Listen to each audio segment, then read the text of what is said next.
महसूल असेल, ग्रामविकास असेल, पाणीपुरवठा असेल, MSCB असेल, आरोग्य असेल, बांधकाम असेल, अन्य तथ्य वन विभाग असेल, जिथे जिथे चांगल्या अधिकाऱ्यांनी काम केले त्याच्यामुळे जळगाव जिल्हा हा टॉपर आला. आपण महाराष्ट्रामध्ये 3 नंबरला आहे आणि DPTCमध्ये पैसे खर्च करण्यामध्ये 1 नंबरला आहे. त्यामुळे या सगळ्या अधिकाऱ्यांनी चांगलं काम केलं होतं म्हणून आपण परंपरा ही कायम ठेवली आहे. महाराष्ट्रात आपला सन्मान झाला. मुख्यमंत्र्यांच्या हातचे आपल्या कलेक्टरांचा आणि COचा सत्कार झाला आणि DPTCमध्ये सुद्धा आपण पुण्याच्या पुढे निघालो.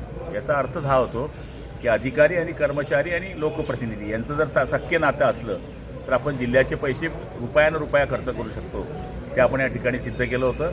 मागच्या वर्षी फक्त 3 रुपये खर्च होऊ शकले नव्हते. यावर्षी आपण 1ही रुपया शिल्लक ठेवलेला नाही आहे. त्यामुळे ज्या अधिकाऱ्यांनी आपलं काम चांगलं केलं आहे त्यांच्याही पाठीवर थाप दिली पाहिजे. त्यामुळे कलेक्टरांनी हा कार्यक्रम नियोजित केलेला होता.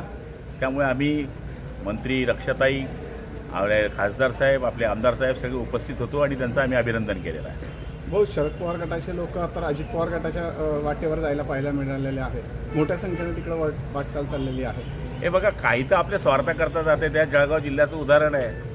सो चुवे खाकी बिल्ली अभी हजको जारी आहे. तशा पद्धतीचं काम चाललं आहे. भाऊ, शरद पवारांनी आता वक्तव्य केलं आहे की सुप्रिया सुळे आणि अजित पवार मिळून एकच विचाराचे 2 राष्ट्रवादी जे पक्ष आहे एकच विचारात येऊ शकतात, महायुतीमध्ये एकत्रित होऊ शकतात असं वाटतंय. तो त्यांचा विषय आहे, तो माझा विषय नाही आहे. तो असे संकेत मिळत आहे की सुप्रिया सुळे कदाचित NDAमध्ये येण्याचे संकेत मिळत आहे. सध्याची चर्चा चालू आहे कालपासून. मला त्याच्यातलं काही माहीत नाही.